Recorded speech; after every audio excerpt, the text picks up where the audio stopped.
Now I don't work all the time. Okay. Because I have teams, I have people I can give instruction, they will do certain things.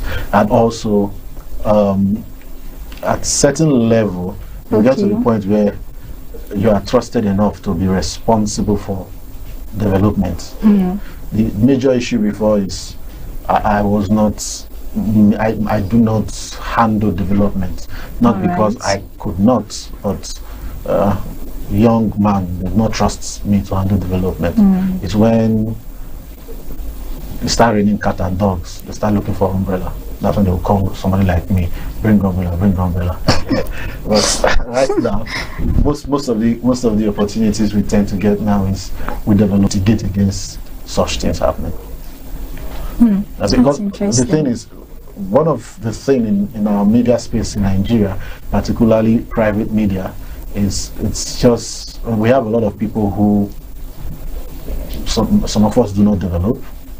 We have the resource, we buy equipment, get new equipment comes, we have the money to buy it, to lease out to people, but we do not develop as far as how we can optimize those equipment.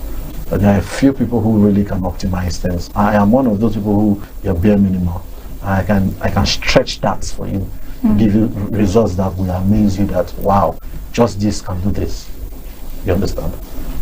So indirectly, you are saying that you are client-centered, like you are ready to give your clients a full satisfaction that they want. Yeah, I am client-centered. I believe in. I don't believe in through the big budget. I believe in what can you afford to do. Right. Media is pretty expensive, so most times people get scared of going into it because nobody wants to offer services based on their pocket. Right? But I believe in if what you can afford is one camera, then how best can you use your one camera to get maximum result? If what you can afford is it's your screen back here. How best can you use your screen?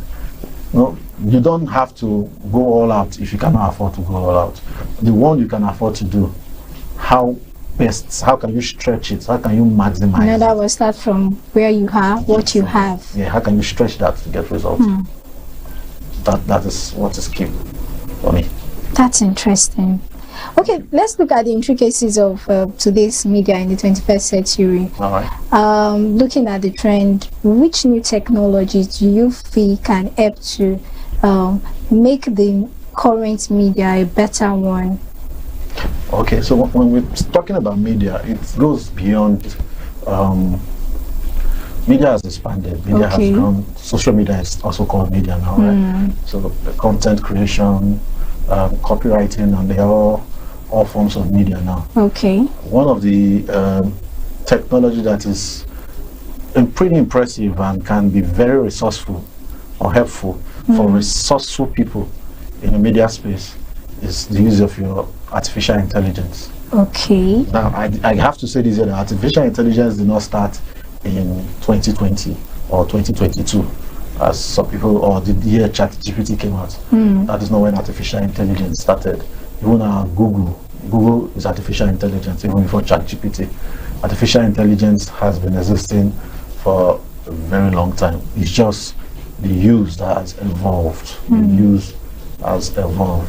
You now have artificial intelligence that can aggregate for you, in the sense of, instead of giving you results for you to sift through, you can actually prompt an artificial intelligence platform, and it aggregates results that suits what you're looking for. That is, if you prompt it well. Then we also have artificial intelligence too that also work very well with your pictures and your videos, video development, then 3D graphics and all that, whole plethora of them out there. So I think the use of this technology is really, really going to advance how the media operates going forward. Remember the time of COVID. Before COVID, a lot of churches did not believe that they could have congregation outside the wall of their church. I used to go about then trying to convince some pastors and some churches that they should start looking towards having church outside. Online audience. Yes, so having online, like having not just audience, congregation. I call it online congregation. Having a congregation outside the wall of a church. A lot of pastors did not agree until the government now told them they should. And churches who were not developed for that kind of operation went through COVID struggling. So the technology would always evolve, and it behoves us, the users, to also grow on how we use them. That's interesting. Okay, this actually brings us to the next question. How do you balance creativity and technology when handling a project? Okay. Particularly in this advent of artificial intelligence, a lot of people become mentally lazy. But let's not also forget even the ability to write an AI prompt.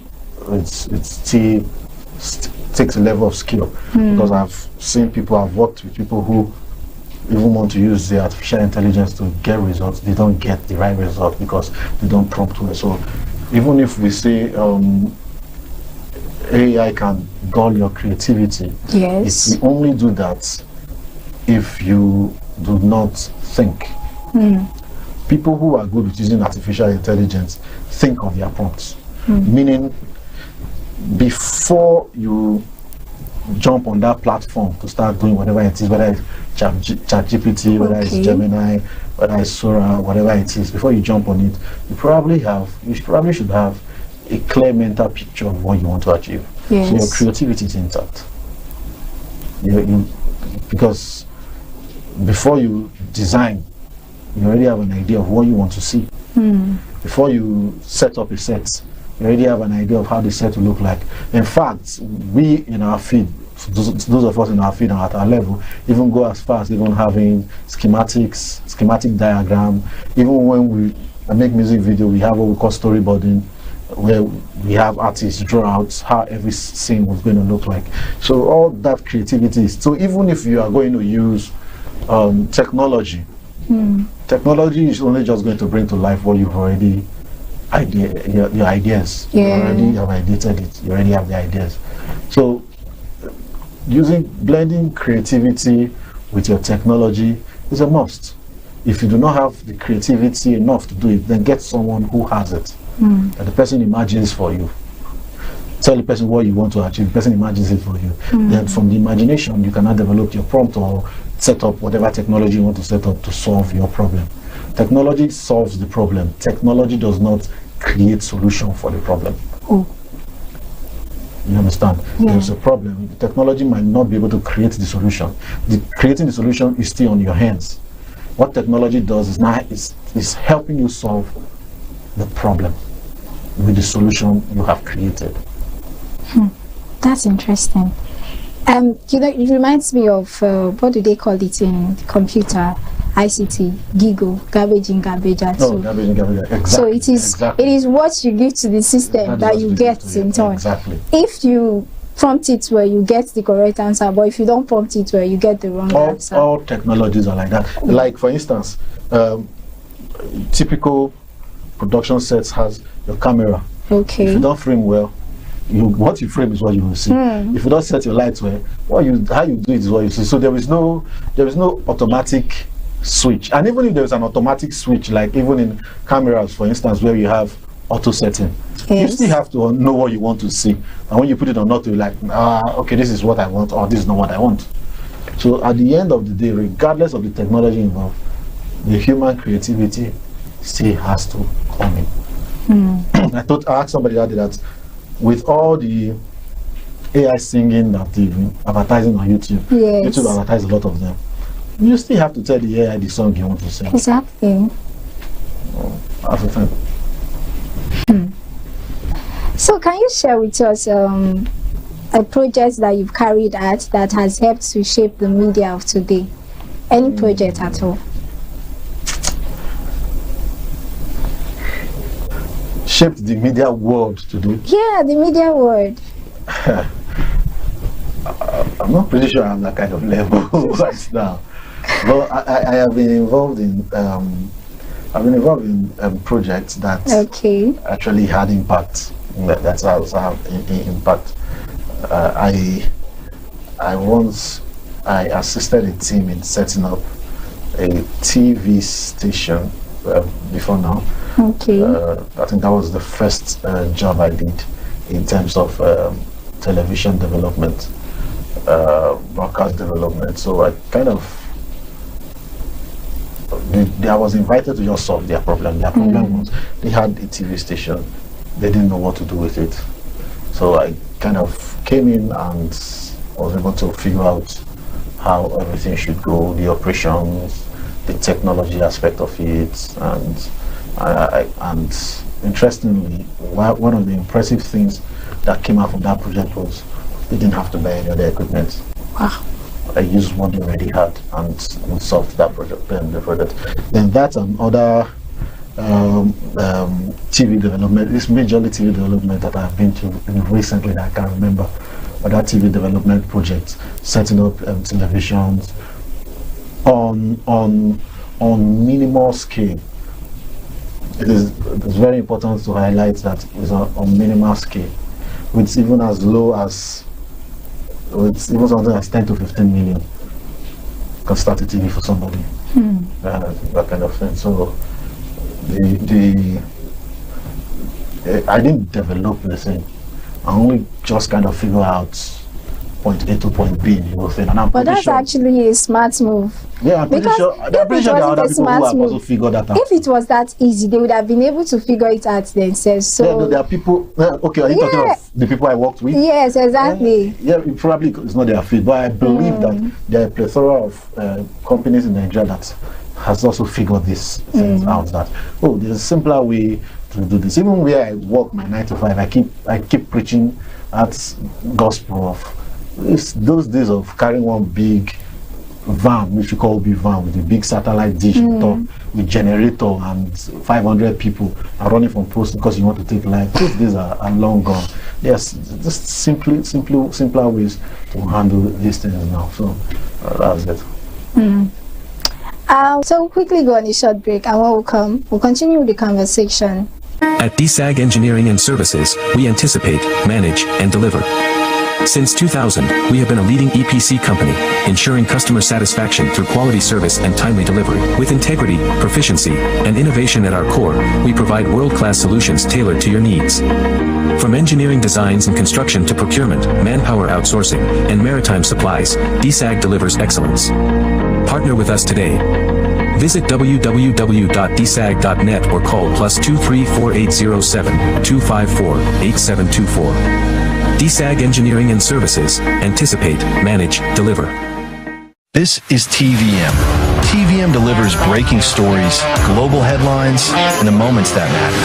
From exciting sports action to exclusive local events, we keep you connected.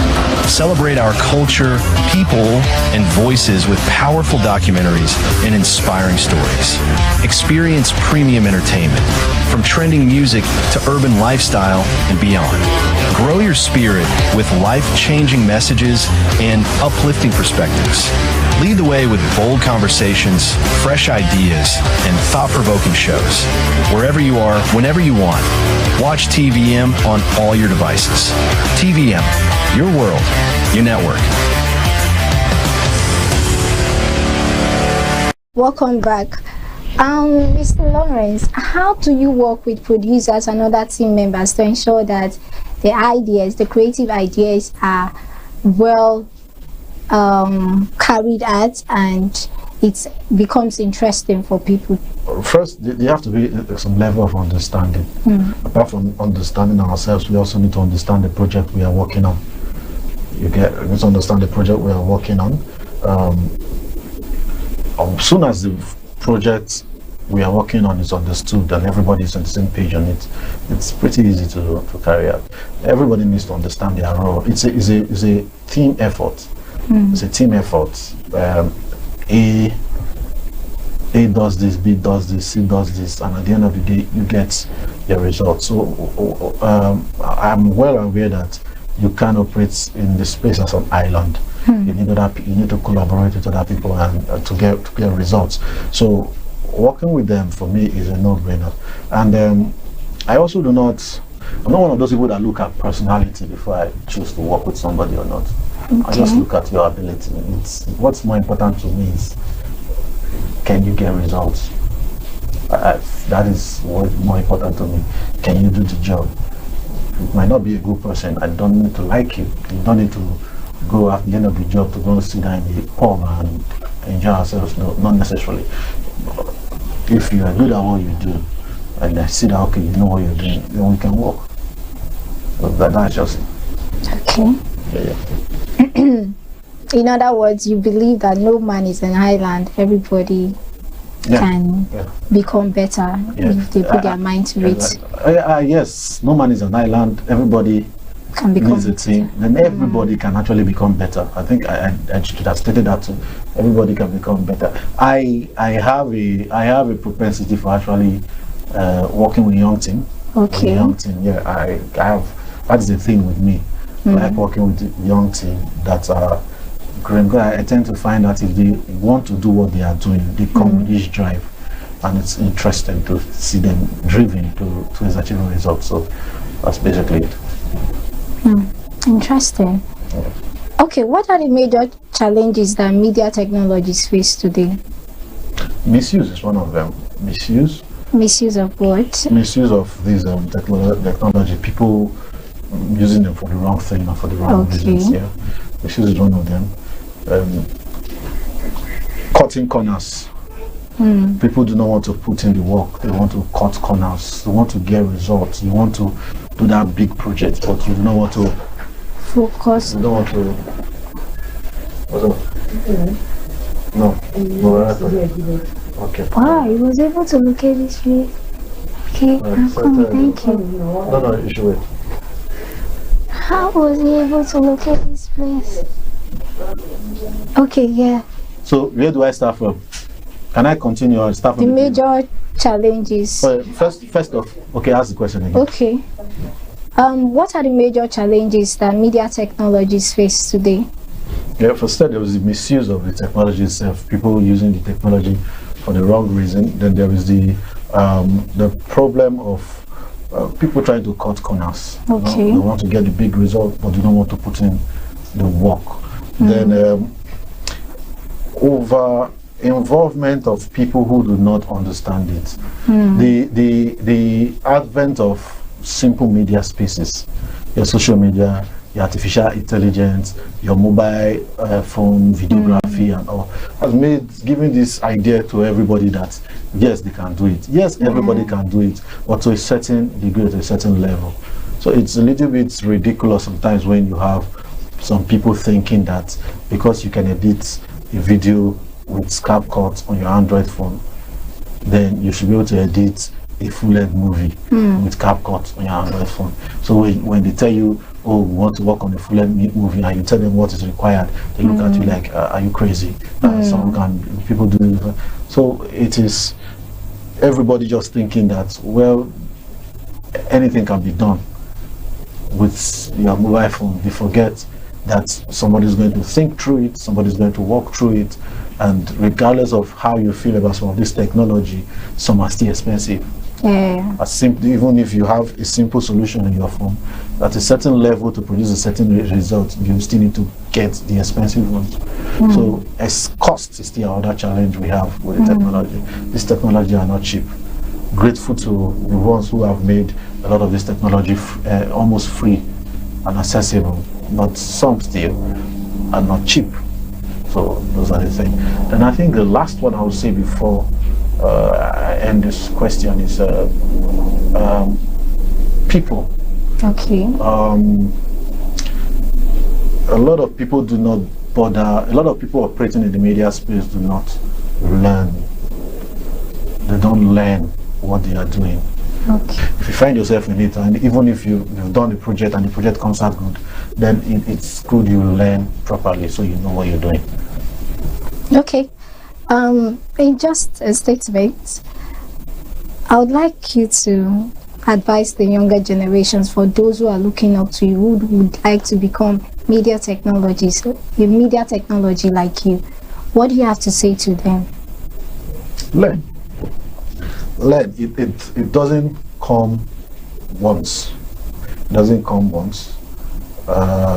Just dig in, learn, and keep learning and keep learning.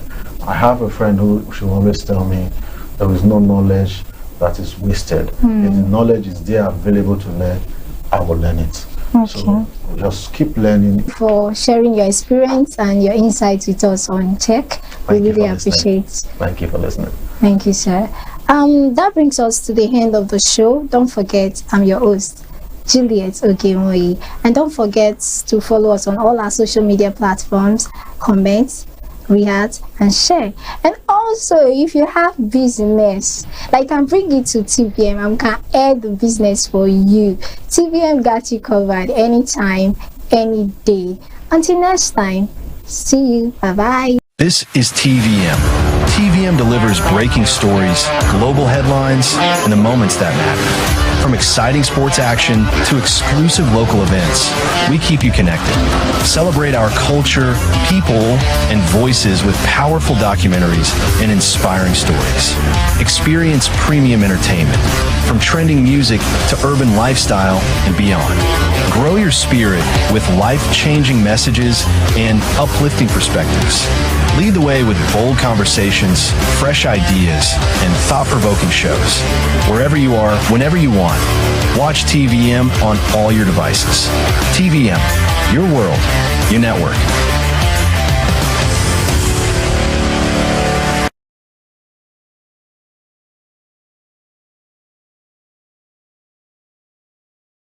Hello there, welcome to today's episode on Men's Workroom, and we are looking in this series on how to earn your children's trust, how to win the trust of your children. Remember, as children begin to grow older, their needs begin to change form. Their needs begin to change form. And as a father, one thing you do not want is to be handicapped. To win children's trust is very easy. It just takes discipline and commitment. We started 2 episodes ago, and today we're going to be looking at the strategy of you giving your teens or your children the opportunity to be independent. Giving your children the opportunity to be independent. Yes, when we're talking about independence, it talks about them being able to do certain things on their own. Once children start growing away from the toddler stage, we need to start learning to allow them do certain things on their own. And that gives us a better footing for them in training them to be able to solve problems in times to come. Part of the advantage of allowing your children to be able to be independent to a good degree is that, number one, it encourages independence. You see some men, they are married today, before they buy their wife a new car, they call their mother. Before they start up a new business, they call their father. Before they move anything, they say, I want to tell my mommy, I want to tell my mommy. It's because these people, it's not just because they were close to their parents. Many other people are very close to their parents, but they are independent. Let us not mistake independence to be closeness. A child that is supposed to be able to solve a particular problem for his or herself and is unable to at a particular age cause for concern. So it is good that we understand this. It encourages them to be independent. Then it strengthens, number 2, it strengthens their sense of responsibility to say, this is what you should be doing, this is what you should do now. It strengthens their sense of responsibility. Number 3, it teaches them to be proactive, solving problems, making proviso for problems before they even come, and being dynamic with creativity in life. The next is that it teaches them to be dependable. It teaches them dependability and integrity. I see many adults today, any little thing you ask them to do or you partner with them to do, they always have excuses. And if you check many of these people that have excuses, they say, I didn't have time. If you check many of them out, they were actually doing other things on the frivolous line, things that were not very, very important, as at the time they needed to have attended to this. When you allow children grow up to be independent to a degree, depends on their age, you help them to become dependable. Because if I am supposed to move a chair and the other member of the team is supposed to move the desk, another one is supposed to move the rug, and we all are going to be paid for this thing as a group. When others are done with this, our payment is going to be delayed if I fail to move the chair. So being dependable means you can be a team player and you can solve problem on our behalf. Being a person of integrity means you can be trusted to say your yes is your yes. You go all out to make it work, no matter how inconveniencing it is. So how do you achieve this? Number one, tell them what to do. You tell them what to do. Number two, let them do it while you watch them.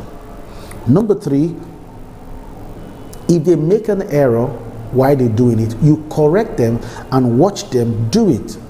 Number four, if they make an error doing it, you correct them and watch them while they do it, you allow them do it again. If they do it well, then you watch them do it another time. Still be there. Then another time, maybe another time, a fourth time or so, the fifth time, allow them do it when you are away, without them being suggested to, and come back to see what they did. Over time, if you find out that they can do it on their own without them being supervised, then it's time to let them be. They know it's a responsibility. From cooking to other house chores, to reading their books, to developing some software programs and all, there ought to be all a very high sense of responsibility for them to be able to make it through life. Now, I hope today's episode has shed a little light on some of the things that you can apply to earn your child's trust. Thank you very much for joining us today. I look forward to seeing you the next time, because we're not done on this series. I'll see you next time on this episode. Stay strong. Catch ya.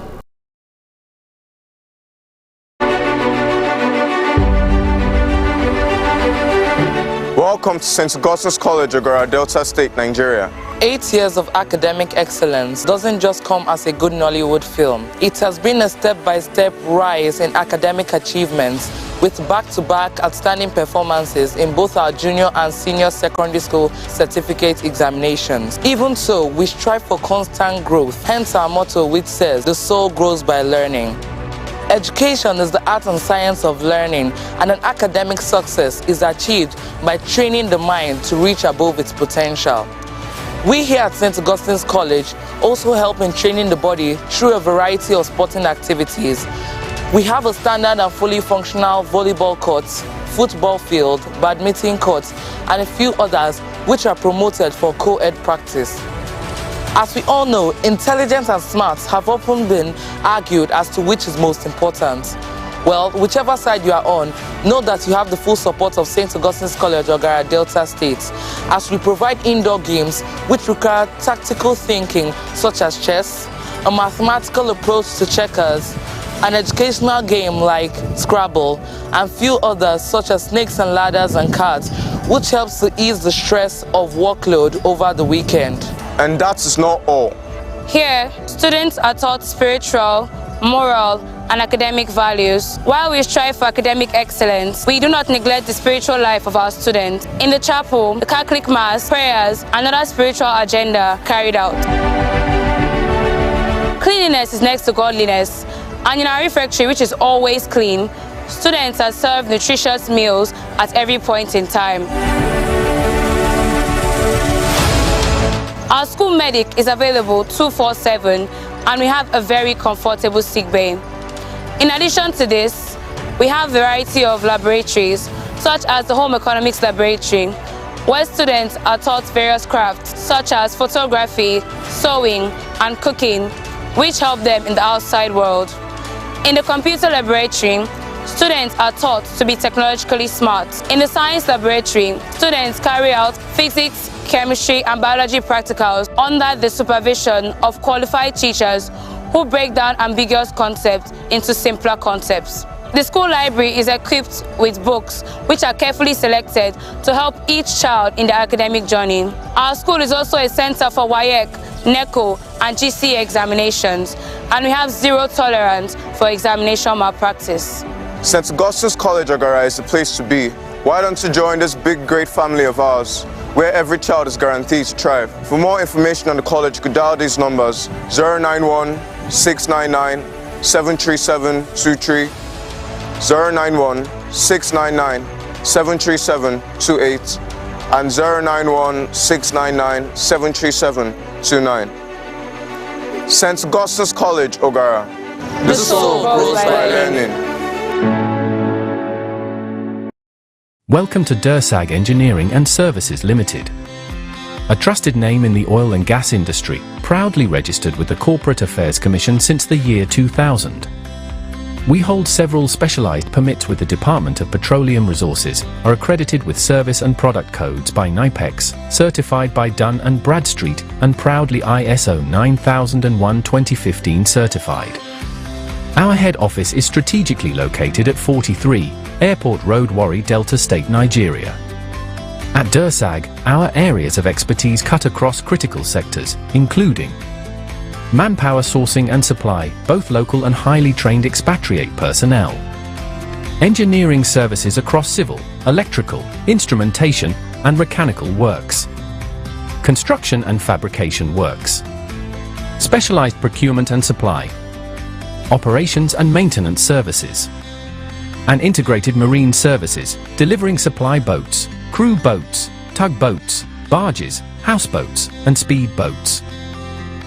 We are proud partners to some of the industry's leading players, including NNPC and its subsidiaries, Seplat Petroleum, First Hydrocarbon Nigeria Limited, ND Western, Saipem Contracting Nigeria Limited, and Lee Engineering and Construction, among others. Over the years, we have successfully executed manpower, EPC, and marine support projects with a strong record of excellence.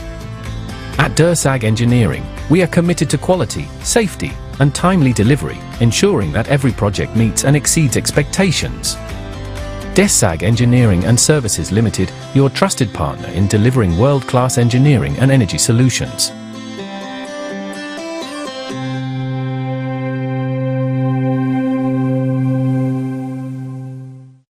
This is TVM. TVM delivers breaking stories, global headlines, and the moments that matter. From exciting sports action to exclusive local events, we keep you connected.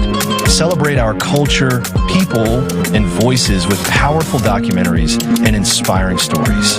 Experience premium entertainment, from trending music to urban lifestyle and beyond. Grow your spirit with life-changing messages and uplifting perspectives. Lead the way with bold conversations, fresh ideas, and thought-provoking shows. Wherever you are, whenever you want, watch TVM on all your devices. TVM, your world, your network. Make some noise for Jesus!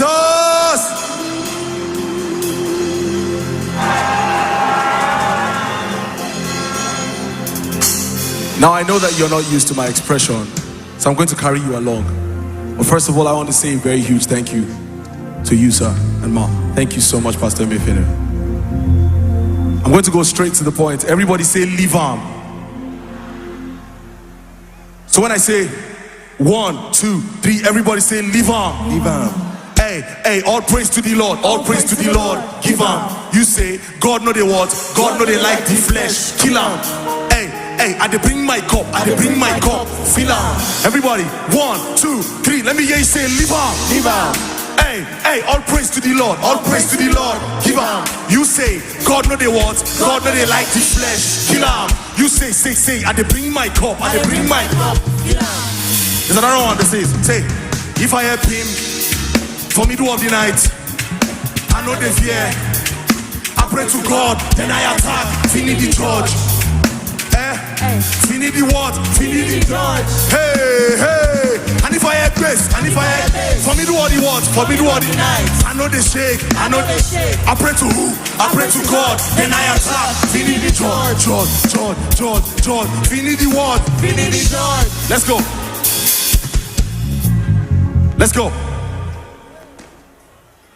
Everybody.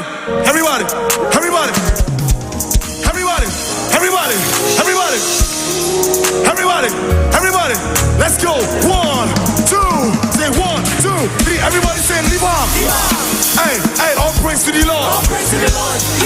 You say, God know the words, God know they like the flesh.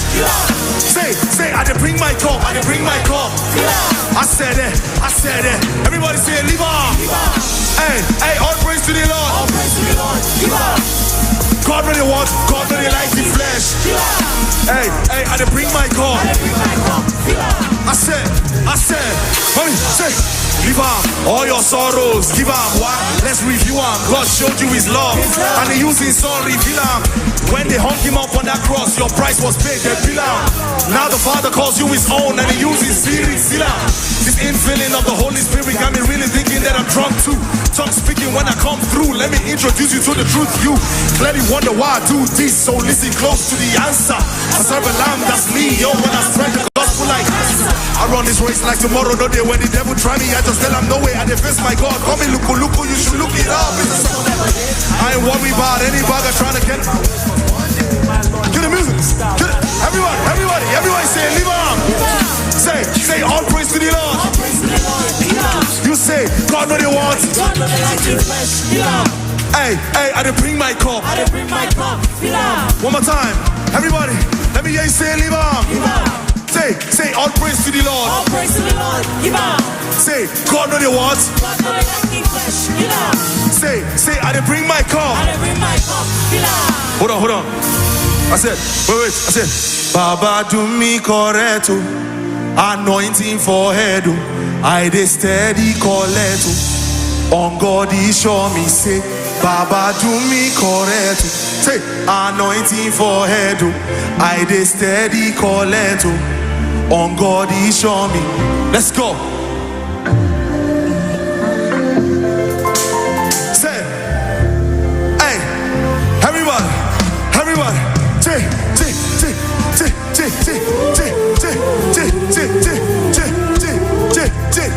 One, two. I said, comforter for every time I've been left forsaken. Them blow me short, but you dark banda.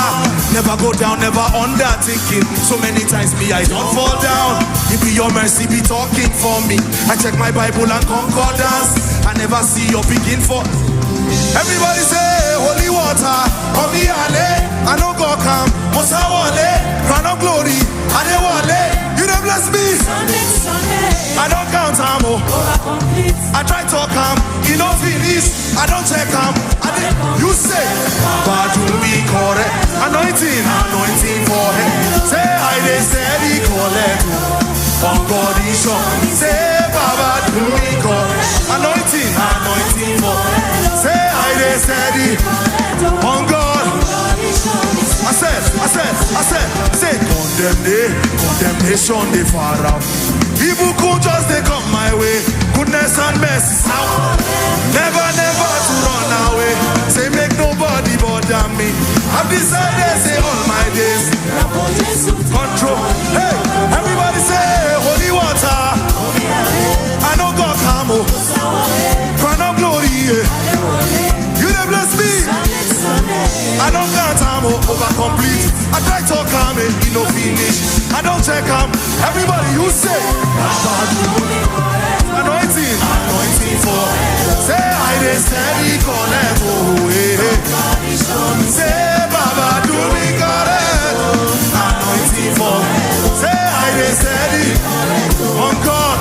One more time. Say Baba do me correct. Anointing for. Say I dey steady on God. Say Baba do me correct. Anointing for head. Say I dey steady on God. Now this one says, it says, you know they do forecasting. You say everything I want I order. Everything nice and smooth. You say it be like you dey drop. Say me know they do forecasting. Yeah. Everything I want I order. Everything nice and smooth. You say it be like you dey drop. You got the whole world. You got the whole world. Say waiting it pass you, we know they. Waiting it pass you, we know they. You got the whole day, you got the whole world in your head. Commando, do.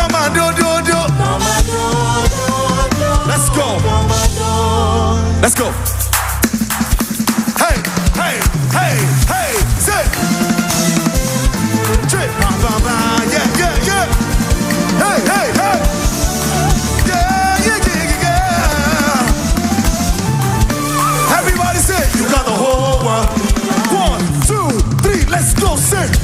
You got the whole world in your hand. Waiting it past you in no day. Waiting it past you in no day. Say, you got the whole world there.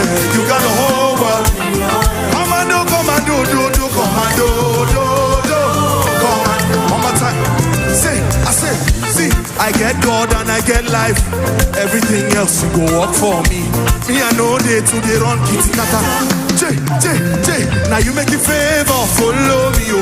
You make the blessing, one day knock my door. And if I want, I go order. Everybody say, me know they do it, me know they do. Everything I want, everything I want, everything nice and. If me like they draw back, me like they draw. Me know they do forecasting. Say everything I want, everything I want, everything nice and everything. If me like they draw back. Say you got the whole world, you got the whole world in your. Waiting they pass you, we know them. Waiting they pass you. You got the whole day. Say, commando, do, commando. Yeah, see. Follow the lamba, they feel I'm the thing they authority. Say, now you tell me, say my picking when you need me, make you day. Say, this not my confidence. Every time I call you overconfident. I no need to come up from you, you're divine. And I go the steady, the top, you know they do. Everything I want, everything nice and smooth. If you like it, they draw back. You know they do forecasting. Everything I want, everything I want, I order. Everything nice and hey, yeah. Everybody say you got the whole world, you got the whole world. Say what's in the bus you in all day. You got the whole world, eh?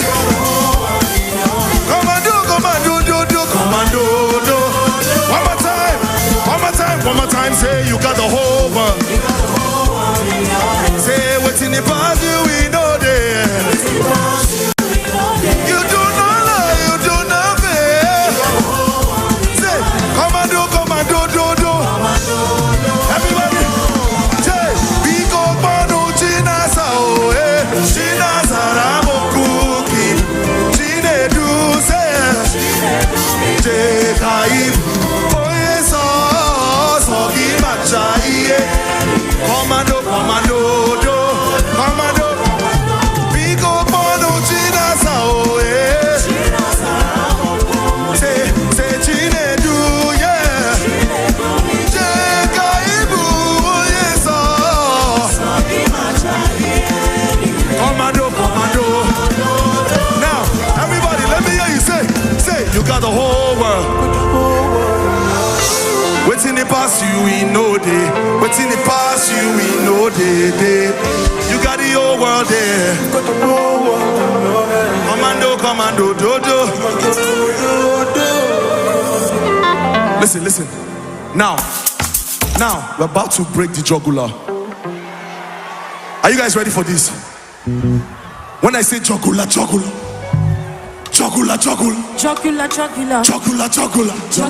will what? I will break the jugular. I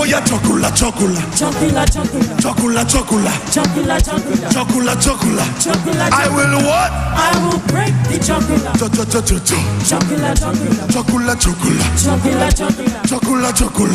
I will what? I will break the jugular.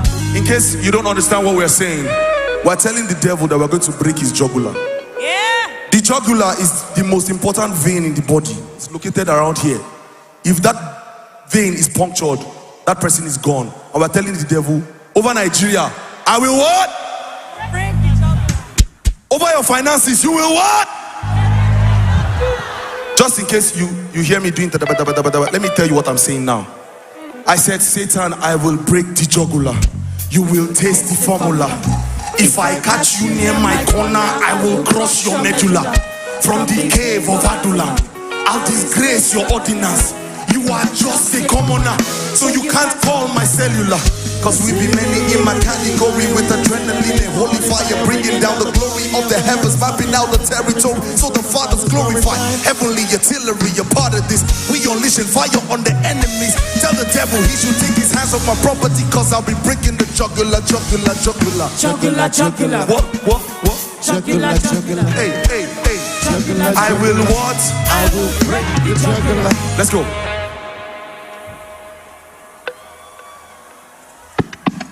come down for this. Hey! Everybody, everybody. Chocolate, chocolate, that is the formula.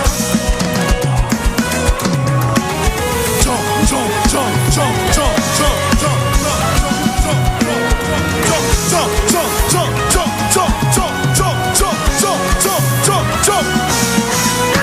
Are you ready? Everybody say chocolate, chocolate, chocolate, chocolate, chocolate, chocolate. I will what? I will break the chocolate, chocolate, chocolate, chocolate, chocolate, chocolate. I will what? I said chocolate, chocolate, chocolate, chocolate, chocolate, chocolate. I will what? I said chocolate, chocolate, chocolate, chocolate, chocolate, chocolate. I will what? I will break the chocolate.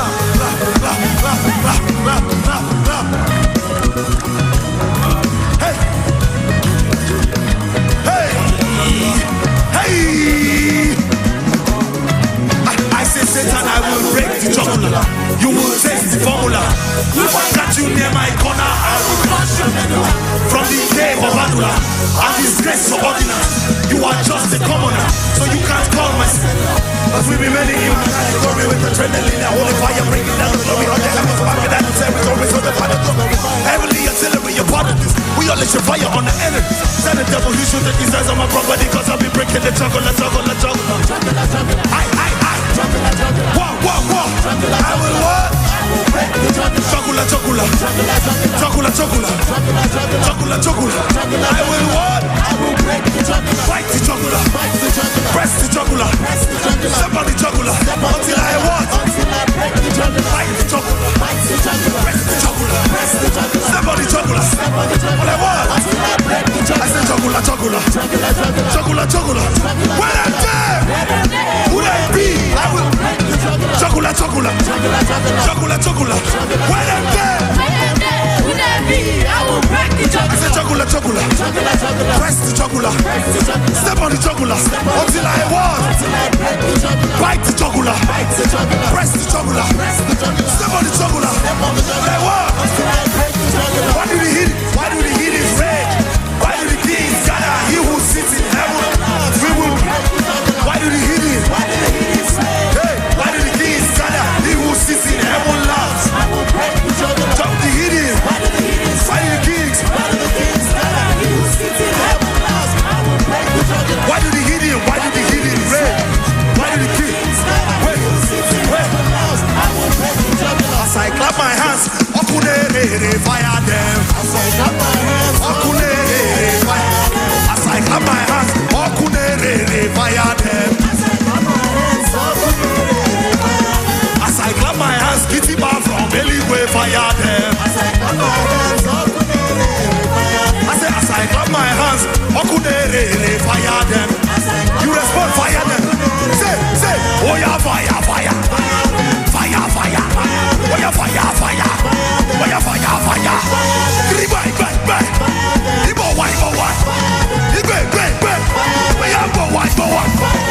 Thank you so much, warrior. Love you so much. Hallelujah! Festival of Champions, make a joyful noise!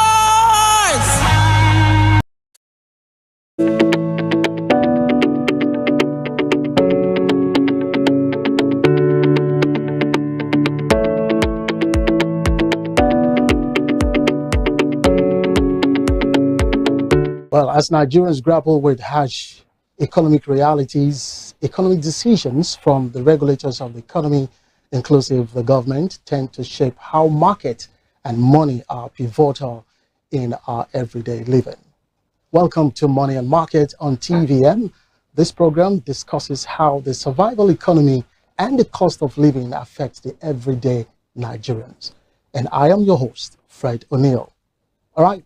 So today we'll be looking at the effects of the economic decisions on Nigerians.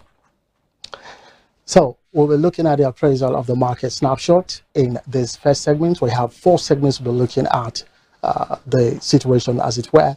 But for this segment, we'll be looking at the economic decisions as things are done by the government and the regulators to choose what to do about fuel, about tax, about interest rate, about the shape of which definitely shape the daily life of every Nigerian, including spending, how things are spent in the economy and stuff like that. But like I said earlier on, there's some factors that, you know, we'll be looking at in this particular area on the market appraisal. In this first segment, we'll be looking at food prices. Yeah, definitely, like I said, they are numerous. We'll be looking at income, jobs, and unemployment. There is the small businesses and market traders that we'll be looking at as well. There is the wages and purchasing power. These are very, very pivotal in this particular discussion. And by the way, we'll be taking these things, this discussion, really, really slow so that you can understand, so that even the ordinary Nigerian will understand what we are discussing. Now, another factor we'll be looking at will be on the health and education access, how, you know, things, the economic decisions affect this particular aspect. We'll look at transport, roads, and power, not also limiting poverty, inequality, and survival. Definitely will not run away from security and, of course, social stability. And then lastly, but not the least, will be trust, planning, and hope for the future. All these things, they matters. But first off, let's look at the prices of goods, transport, and daily needs.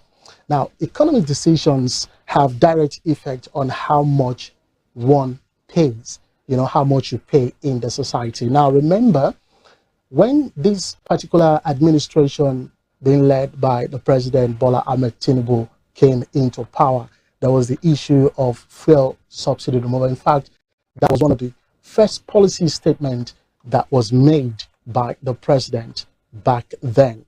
And when we talk about fuel subsidy, it's a controversial topic. Some said there was a controversy about it. Some said there wasn't the removal, as it were. Some others, analysts said, yes, fuel subsidy have been removed. Now, we're not going to go into the nitty-gritty of explaining the fuel subsidy, as it were, but when the fuel subsidy was removed, we saw the effect on petrol.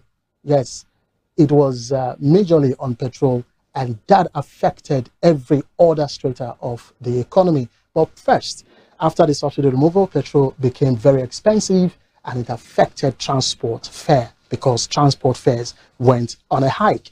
Now, there's another policy decision on the food pricing and, of course, you know, on transportation. Exchange rate decisions, that was another one. And if it's weakened, which we saw, brought about the weaker Naira, as we progress, you get to understand how the Naira became weakened, especially in subsequent editions or episodes of Money and Market. Now, when the exchange rate came on board, the decision came on board, we saw weaker Naira, which invariably affected imported food, medicine, and goods because their prices went up. Now, we also saw inflation control policies also coming from the regulators and, of course, the government. And if weak, which we already saw that the control policies that they provided were weak. Now, as a result, prices rose faster than income. Now, what this is telling us is that the purchasing power of the local currency, which is the Naira, became very weak. Let's take an example.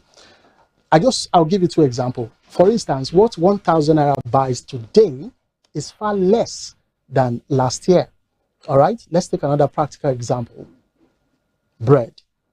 What the Naira bought, let's look at the family size bread. If my memory serves me right, as at December 2024, the family bread was sold for about 800 to 900 Naira. But today, December 2025, that family bread is being sold for 2,000 Naira.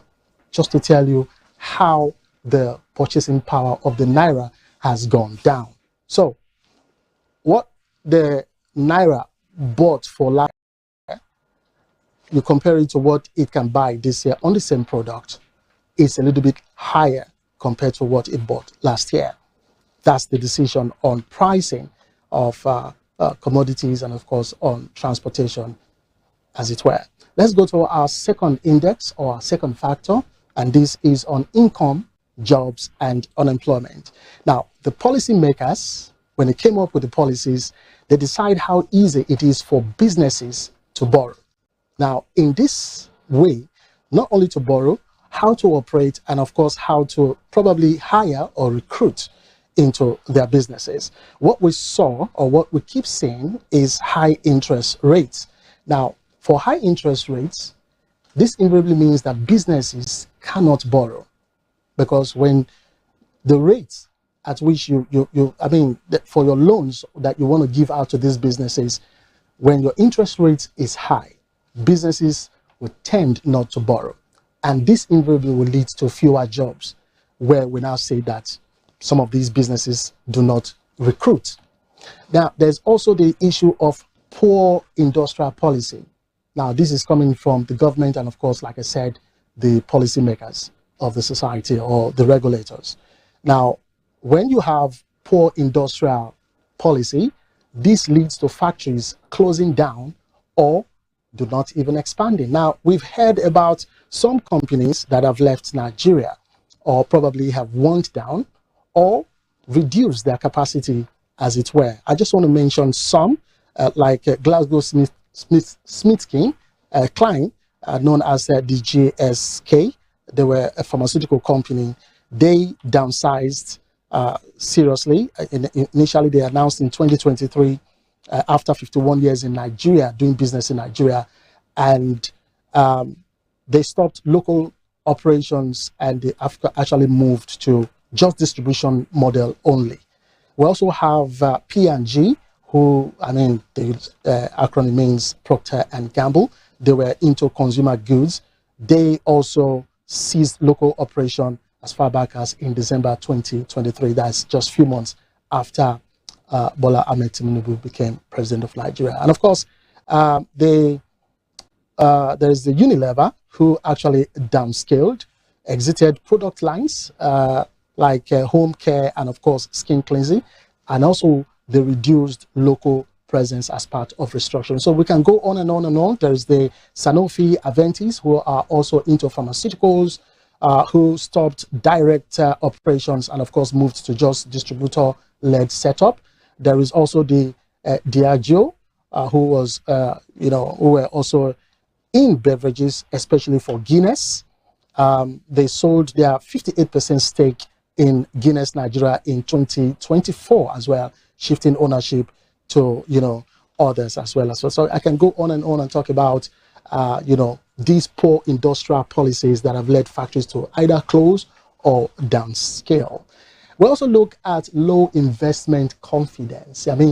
With this example I just gave about downscaling and of course, exit in the market space, definitely investors will not want to come into the economy, right? So this will definitely lead to low investment confidence, which results in companies relocating, like I said earlier on, and of course, downsizing.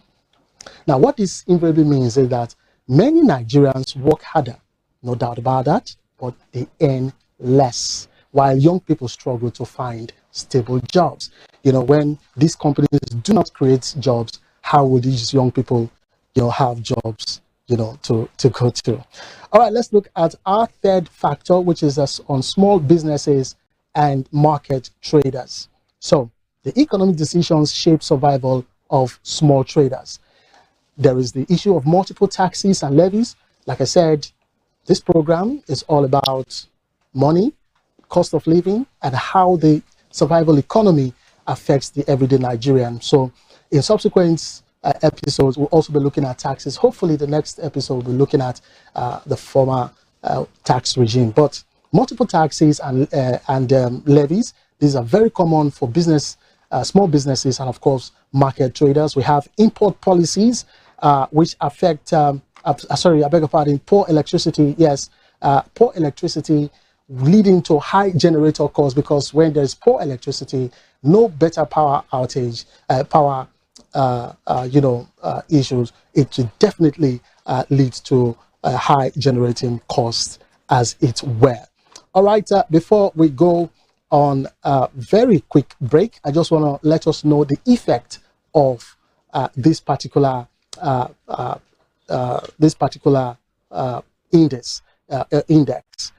We have delayed minimum wage adjustments. We have inflation rising faster than salaries, and of course, worker protection is not really there or non-existent. I mean, talking about unions, trade unions, and all that. All right, we go on a quick break. When we return, we'll continue this conversation. At DSAG Engineering and Services, we anticipate, manage, and deliver. Since 2000, we have been a leading EPC company, ensuring customer satisfaction through quality service and timely delivery. With integrity, proficiency, and innovation at our core, we provide world-class solutions tailored to your needs. From engineering designs and construction to procurement, manpower outsourcing, and maritime supplies, DSAG delivers excellence. Partner with us today. Visit www.dsag.net or call +23 4807 254 8724. DSAG Engineering and Services, anticipate, manage, deliver.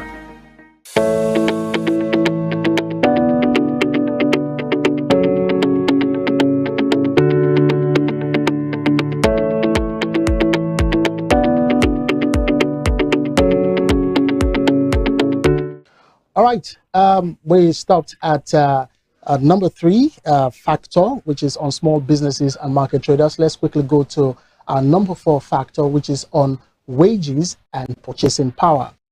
In this particular factor, we look at salary size alone will never be enough. I mean, your salary can never be enough because the value of money matters. And what's the value of money right now? Talking about your local currency, it is way, way, way low and weak. So delayed minimum wage adjustments, these are things that are very, very characteristics in this particular factor. We have inflation rising faster than, your pay. And of course, we also talked about weaker work protection, where I also earlier on highlighted, what's it called now? The trade unions that are not really, really effective trying to protect the workers. And what this invariably means is that a salary increase may still feel like there is nothing, like there's a pay cut, in fact, so even if your salary is increased, it will still not be enough to get what you want. Let's quickly go to our number 5 factor, which is on health and education access. Now, spending choices in this particular category determine quality and affordability. Low funding, that will lead to, because the salaries are not enough, they're not high enough, so that's a result of low funding, and this will result in families pay out of their pockets. I mean, whatever you want to buy will, just like each time you bring out money from your pocket, is like you're just punching some holes in your pocket. There's also the issue of brain drain. I mean, it's very, very common with the Nigerian situation, not just because of this administration, but for a while now, for some decades, if not more than 2 decades now. We saw how we've seen fewer doctors in our hospitals, and of course teachers who have left the teaching job here in Nigeria to go for greener pastures outside the country. All right, so there's another issue also on this category, which is weak health insurance coverage. When you go to the civil service and you look at the health insurance scheme, you'll be asking yourself, what is this all for? Why don't you allow me to go spend the money myself instead of deducting that particular amount in the name of health insurance coverage from my salary? Now, what this invariably means is that hospital bills keep pushing families into debt. Yes, because, I mean, if you don't have enough money, but then you want to go to the hospitals to treat, to check, and all that, but is the money commensurate with what you're going for? The answer is no. Then school fees is another issue where it becomes very unaffordable. All right, our next factor is on transport, roads, and power. And this is very, very key to the economy because infrastructure spending, affects daily stress. Definitely, we'll talk about the bad roads in Nigeria. Though some governments, some state governments are working hard to ensure good roads, but then because of the bad roads, these affect our vehicles. We have damages to the vehicles. Now, for power supply, I mean, of recent, we know how power outages have been. So poor power supply raises cost of living because you have to buy the alternative to the national grid supplying your power, which is on generating sets, or maybe you want to go on solar. You know, it's very expensive. Then we have limited mass transit, which increases transport fares because the state is unable to, you know, make available mass transit lines for people to travel from one place or to the other. It becomes invariably difficult for people to actually travel. And of course, these private lines, the transport fares, the hike in the transport fare is not really, really good for the everyday Nigeria. So what this all translates in this particular factor is that longer commutes, in fact, longer transportation results in high transport costs, and then, of course, less time for family work. All right, our next factor is on poverty, inequality, and survival. The economic choices made by these regulators decide who carries the burden. Okay, now earlier on I talked about taxes. Yes, these taxes, as it were often hit. The burden is always carried over to the poor more than the rich. Now, that is one of the reasons why we have the new tax reform in Nigeria. We don't want to go deep into all of that. Like I said, as the program continues in our subsequent episodes, we're bringing you up to speed with, you know, the analysis of the new tax policy. So in this particular factor, we also have weak welfare systems. We have rural areas being neglected, you know, and it's not really a good thing to neglect the rural communities because you have to bring them up to speed to modernization. Now, what this factor is all about is that more people fall into poverty even while a few benefit. And I will tell you who the few are, the rich. All right, the next factor here is on security and social stability. Well, the economic pressure fuels insecurity. Where there's economic pressure, definitely insecurity will come. I will tell you. As a result of economic pressure, one of the economic pressures are unemployment, yeah, and this leads to crime. Where there's no employment, definitely the youths will be substituted to crime. And you know where I'm going because we have what's it called now, fraudsters everywhere trying to, you know, get people to fall, like they used to say, guy man, mugu fall, guy man work, according to our local parlance. All right. There's also the rising poverty, which results into social unrest. I mean, definitely people will take to all manners of events or activities just to ensure that poverty is not their nickname. Now, what all this factor, I mean, these things I just pointed out, what it invariably means is that people spend more on security to safeguard their life, and of course, they live in fear. I mean, who will not? I mean, let's take an example. In your streets, I don't know about you, but in my streets, we pay regular security fees just to safeguard our compounds, our streets, and all that. But is that really enough? So people pay for security. Even at that, they live in fear. The next factor here is trust, planning, and a hope for the future. Is there hope for the future? Now, always know that when you do something, consistency matters a lot. Policy reversals destroy confidence. And I will tell you this, the government or the regulators of the economy, they are very good at the government and regulators of the economy, they are very good at policy reversals. And this destroy confidence. Now, this also brings about Naira instability, your local currency. It brings about that local currency instability, which also discourages you from saving. I mean, when your local currency is really weak, would you want to save? The answer is no. There's also the uncertainty, comes along when it comes to planning. You stop planning because, I mean, you don't know what's going to happen tomorrow. That's one of the reasons. So what all this invariably also means is that people rush to buy dollars, for instance, especially because as your Naira weakens, the dollar, the value of the dollar increases. So people go for foreign currencies against the local currency. The hot goods where there's uncertainty, when they don't know what's going to happen tomorrow, or they live day to day. Invariably, what that means is that they do not save.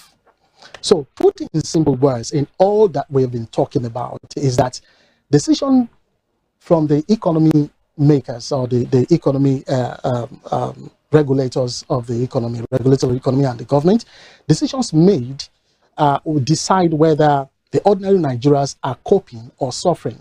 Now, let me give you the good side of the decision. If it is good, it will bring about stability in prices. It will bring about jobs and business growth. It will bring about affordability of essentials, you know, like your food, your water, your power and all that. But when the decisions are bad, my goodness, this is what is going to happen. There will be high cost of living, which we are seeing already.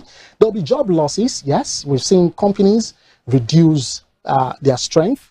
And of course, there will be daily hardship. It's all common. All right, so this is just the appraisal of the market, as it were, just a snapshot of how things are really going on for when it comes to the economy deciders, those who decide the economy, the regulators and the government, and in relation to the Nigerians, as it were, the businesses, workers, and what have you. So let's now look at why prices change, because we do have this a lot. You know, earlier on I talked about how the purchasing power of the Naira cannot give you exactly what it could buy last year, just 12 months ago. Now, prices in Nigeria change frequently because the overall cost of goods and services is increasing at a fast pace. Inflation is one of the reasons. Now, prices tend to change, and this time they always go up. It's very rare to see how Nigerians, when the price is fixed up, when the price is fixed, in a couple of years to come, the price comes down. I think the only area we have seen so far, but for me, it's still not a reduction, is in fuel. You know, compared to 2024, I know how we used to see queues in fuel stations, but December 2025, I'm not sure I saw any fuel stations that had queues. So I think that's a positive. But why I said it's like it's not even existing was because before the removal of the fuel subsidy, we know how much a liter of petrol was and how much it is now. So that's why I said what I said. But let's just leave all of that, because when general price level of goods and services increases, this is what is known as inflation.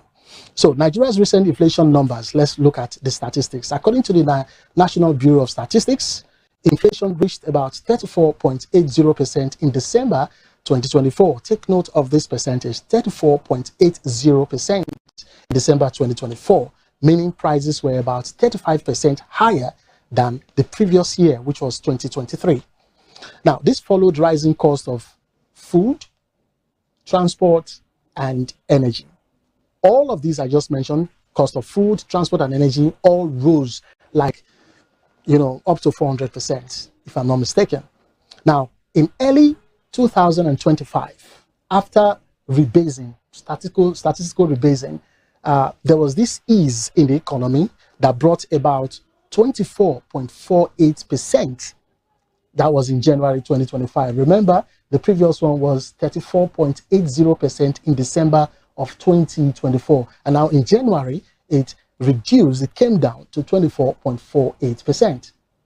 In March 2025, inflation hit 24.23%. That was about 2.25% reduction, indicating sustained upward price pressure nationwide. Now you'll be asking, but the percentage dropped a little, so why is there upward price? I'll tell you, just listen.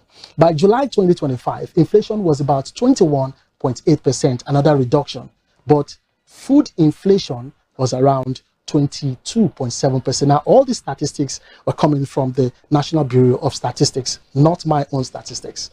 In September 2025, just a couple of months ago, inflation slowed to about 18.02%. Remember, in the month of July, it was 22.7%. And now in September 2025, just a couple of months later, it came to 18.02%. But that still means prices were rising faster than most incomes. The income fixed. I mean, let's assume states that said they were going to pay, they'll be paying the minimum wage of 70,000. There was no increment in your wages, but look at how the prices of food keeps going up. Now, in November 2025, inflation fell to 14.45%. That's like less than 4%. Less than 4% decrease from the previous 18.02%, and that was in September. So a couple of months later, we have 14.45% in the issue, talking about that particular matter. So, but again, like I said, this is still high compared to many economies. So what this means is that even as inflation eases, prices continue to rise. They continue to rise, just at slightly lower rates. Okay, but remember, the headline inflation still stood at 14 to about 24%, which means that goods are significantly more expensive than a year ago. All right, we'll take a break here, and we'll be looking at other factors on why we have price changes in Nigeria.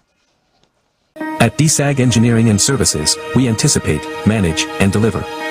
Since 2000, we have been a leading EPC company, ensuring customer satisfaction through quality service and timely delivery. With integrity, proficiency, and innovation at our core, we provide world-class solutions tailored to your needs.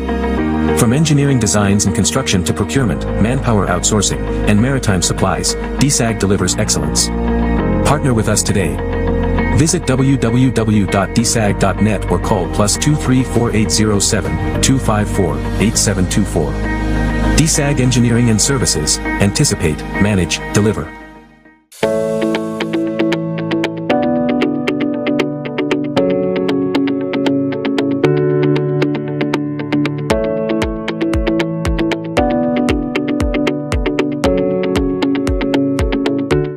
Right.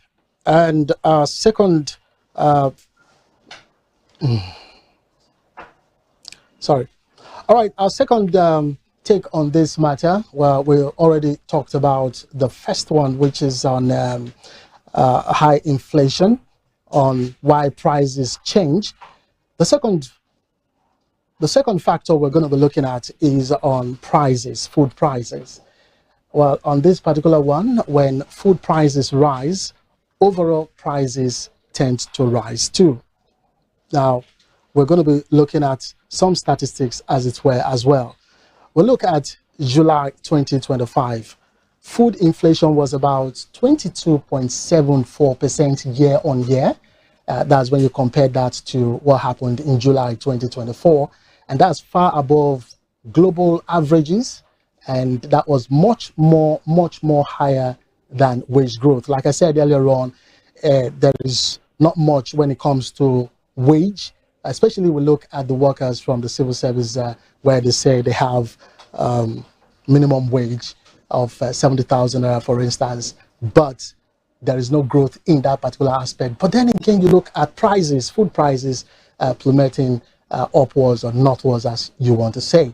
Now, in 2024, food inflation also soared nearly to 40%, driven by staple foods such as rice, yam, fish, and of course, grains. Because food is such a large part of household spending, any big jump in prices definitely will affect inputs or cost of production change. So let's look at how this reflects in some of the, how will I put it now, in some of the things we see in Nigeria. We'll look at raw materials, for instance, and production costs. You know, fuel prices definitely affect transport and electricity. Yeah, as a result of, remember, the fuel subsidy removal. Now, that fuel subsidy removal affected transport and, of course, electricity costs, where these are passed on to consumers. The burden was actually passed on to consumers via higher prices of for goods and services. Now, the basic inputs here, like rice, maize, in fact, poultry, feed, they also experience rise in prices because of poor local production and higher import costs. So, like I said earlier on, when you look at the statistics we've given so far from November 2024, we kept seeing the statistics going down, the percentage going down, but inflation slows statistically. Even at that, many prices remain high and continue climbing overall. Like I said, because inflation, because that's the notion that every Nigerian, the ordinary Nigerian, look at, the notion that they always believe that as long as inflation goes down, prices are supposed to go down. Well, it doesn't happen that way, because many prices remain high and continue to climb higher as well. And now most persons will be saying, why is that happening? Why is it that, in quotes, in Nigeria, iron floats in water? I'll leave you to answer that one. I'm not in the mood for that one. Let's look at another another index in this particular matter of why prices change in the Nigerian economy. Inflation is a key factor in this particular matter, because they can slow, inflation can slow, but prices don't fall. You know, I've hammered on that one before, that a common confusion, like I said, is the thinking that inflation slowing means prices go down. Well, let's take an example statistically. In September 2025, just a couple of months ago, the inflation rate slowed to 18% in September, about 18%.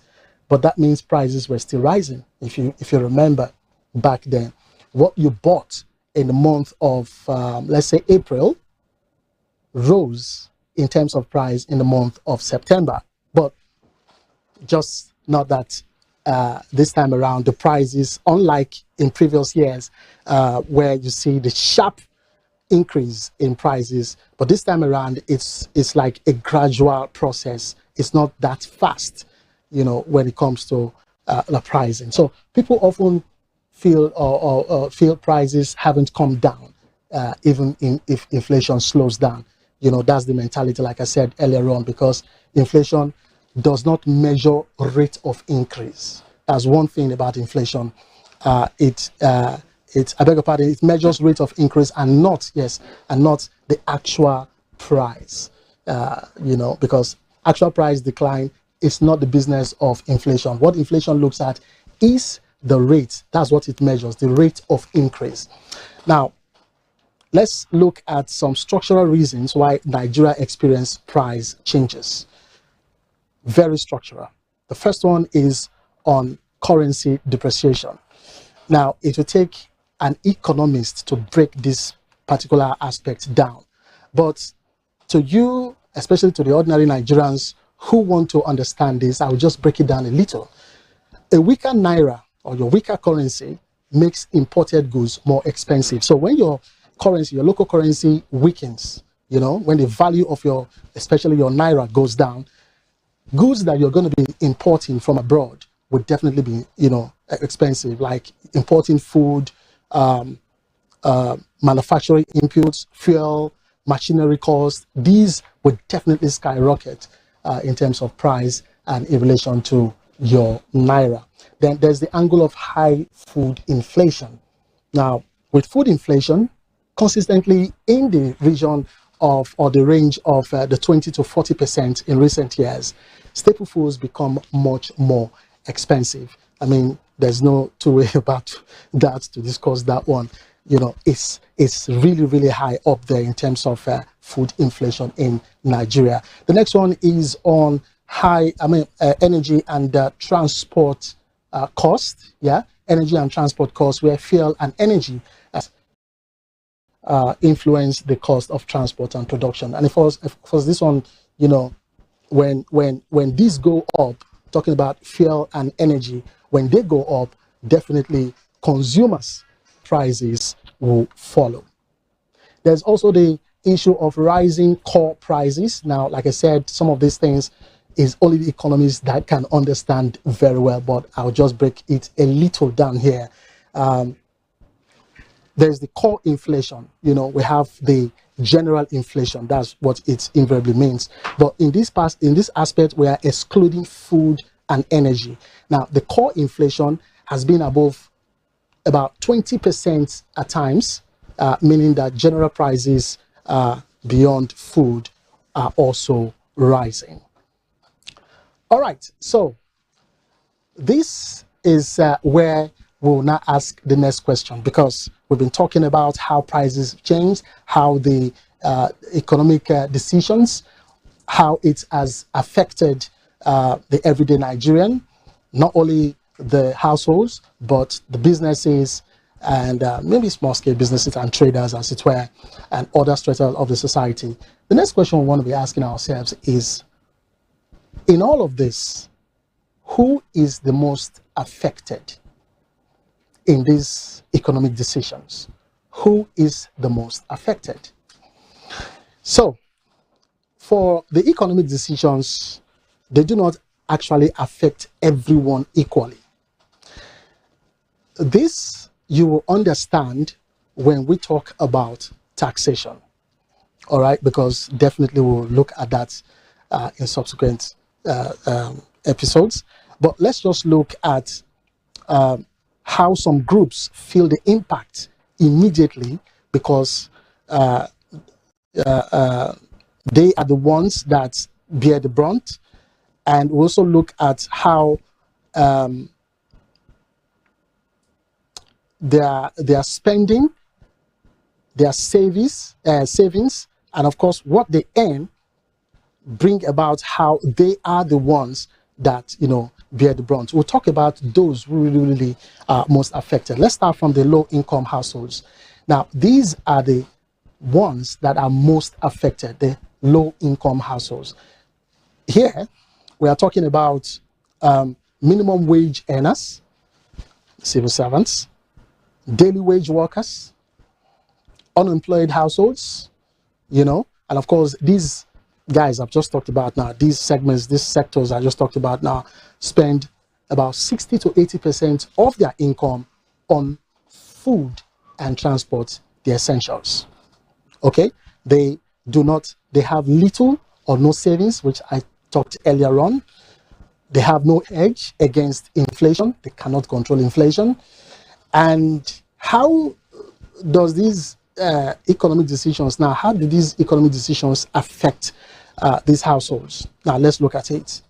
Fuel price hikes. The moment we have fuel increment in price, the low income loses out value fast. Your income becomes like as if it's not there. Because remember, these are people who have fixed income. So the moment inflation comes, the moment fuel price hikes come in, these guys, their monies is just like almost as worthless. Now, there's the issue of inflation. Inflation brings about losses in value, and that comes very, very fast. Value of the currency. Weak social protection. We talked about this concerning the workers, where they have trade unions that are not really protective of them, not really fighting for them properly. And this brings about no buffer, that is, no protection, like I said earlier on, no form of fighting for them to have increase in salary. Like I said also, that even when you increase the salaries, it's as if nothing happened in relation to the value of your currency.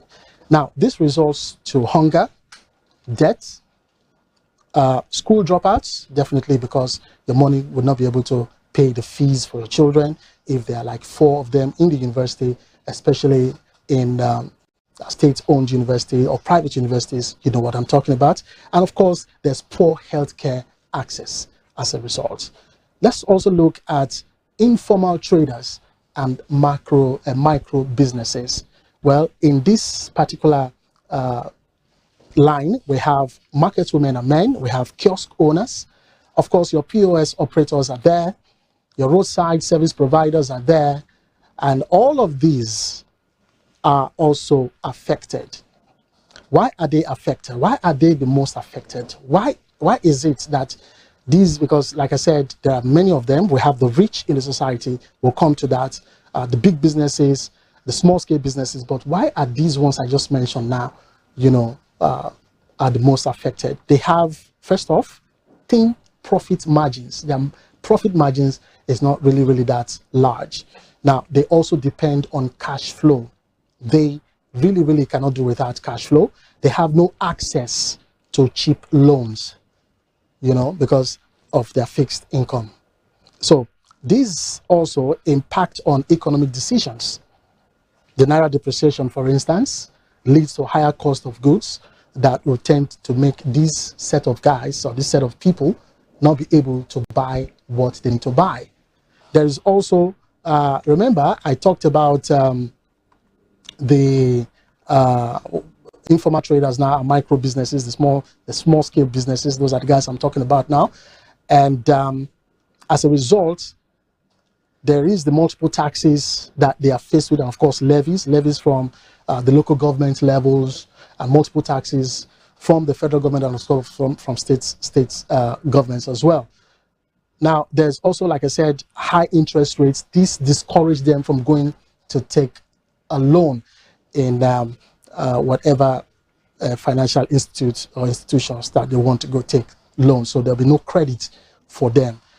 This will now result to higher prices, lower sales, and of course, business closures for these small businesses. Let's also look at salary earners on fixed income, how they are also affected. Now, in this category, we are looking at civil servants, we're looking at teachers, we're looking at low-level private sector staff, we're looking also at pensioners. Now, why does it affect them? Salary moves fast, right? Yeah, from your hand, from the your company to the workers, it's so fast when it comes. And of course, when it comes to the workers, they in turn want to pay bills here and there. So real income falls every month. That's what I was trying to say. At the end of the month, that is for those companies or establishments that pay at the end of the month, the income comes to these workers at every month. Transport and rent will consume such. That is, if these workers, they pay rent monthly. Okay, so if they are the type of workers that pay their rent monthly, then definitely when the income comes, it will consume. It will just take the chunk of the salary or the income. Now, savings definitely are wiped out because you can't save when you pay for your transportation to work every month, and then you pay your monthly rent. Definitely, what will be left won't be enough for you. We've not even talked about the essentials like food. Providing food for your family now. We're not even talking about that one now. So how would you save is almost non-existent for the workers. As a result, they'll be these guys will be working, the workers will be working, but they become poorer every year. Now, let's look at SMEs, small and medium enterprises. These guys, they struggle a lot. They struggle to high power costs, to forex volatility, to policy uncertainty. Now, these are things that will measure. If it's positive, will be positive for them, for the small scale business as well. But negative, like I just talked about, higher power costs, not a good one for the small scale businesses. Now, the impact is that there'll be delayed expansion. Definitely, when you are faced with such challenges, you will never expand. There's the time where it will be necessary for the establishment to lay off staffs. There will be reduced competition. I mean, how do you want to even go compete with your competitor when things are not really working well for you? You are fighting foreign exchange that is not in favor of you, of your business. The cost of powering your business in terms of power, not depending on the national grid, want to depend on fueling your generating set and all that. And of course, policy uncertainty. Today, the government makes a policy, tomorrow they reverse it and all that. So you are not too sure of your businesses as it were, as in how it's going to grow.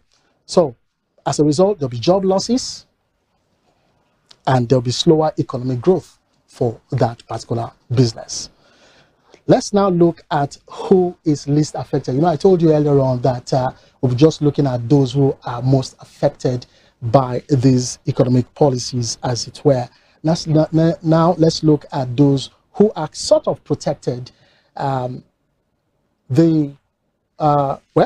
should I say the former tax regime would always tell you that no one is protected. But in a way, when you look at what was going on in years gone by, decades and what have you, you see that it is the low income earners that suffer more. The issue of VAT, value-added tax, and all that. We'll also talk about all that one as well, how it affects the low income earners. So we'll just take one moment off to catch our breath. When we return, we'll look at deeply into who is least affected when it comes to economic decisions in Nigeria. At DSAG Engineering and Services, we anticipate, manage, and deliver.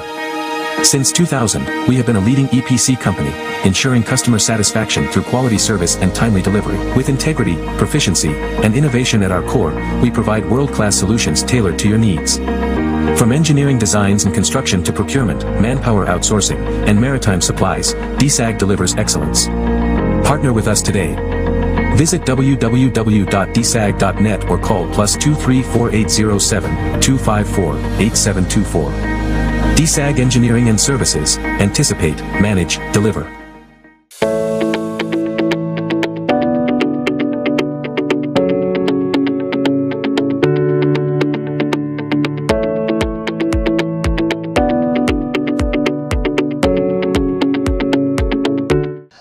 All right, so last we talked about the small and medium enterprises, how they struggle to meet up with high power cost, forex volatility, and of course policy uncertainty. We're talking about who were most affected, as it were. Now, before that breather, we also said that when we come back, we'll be looking at the least affected, like those who, in quotes, are being protected by, in quotes, the regulators of the economy. Let's look at the high income earners. These guys, they can hedge with their assets and dollars. You know, they invest in dollars, and of course they have these assets that they can use to wage any form of burden that will want to come their way. They're also politically connected individuals.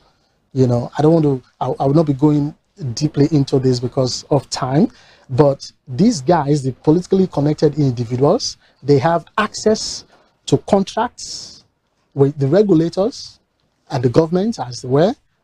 They also have this access to the forex exchange, the FX, and of course on some, in quotes, classified information, these politically connected individuals. Then we have large corporations that can pass costs to consumers. They don't want to bear the burden. They don't want to carry the burden of the costs, so they push that to their pricing methods. They put the cost on the prices of which the consumers or the customers will have to bear, especially when they buy or they purchase the goods from the large corporations.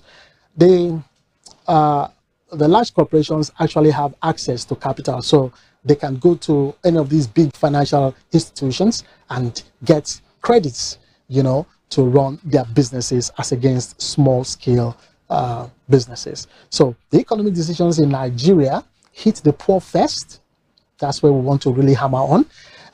The informal sector hardest, and then the rich last.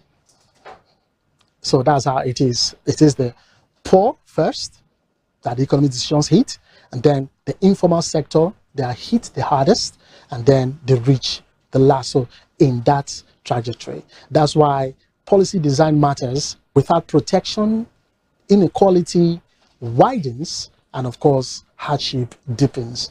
We'll see how the new tax regime that was passed recently by the National Assembly will bring about equality and of course take away hardship and take away protection from the rich folks to bring that equality when it comes to taxes.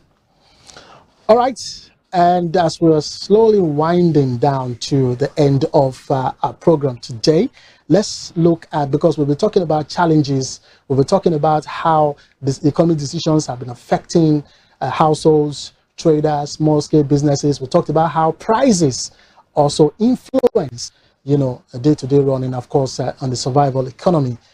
We will also now be looking at strategies to cope with in these difficult times. I mean, how can the government help the economy, in fact, help the everyday Nigerian, not only just the everyday Nigerian, the workers, the traders, the businesses, and how to encourage investments in the economy. Let's start from households, because the advice here would be to track your daily spending, not monthly guesses. There are some persons that will just say, okay, this is my guess for the month, this is how I'm going to do stuff. I remember growing up, while I was in school, as a banking and finance student, we were taught some things on how to track our records, in order for us to know if by the time we track our records for a particular month, the following month, at the end of that month, when we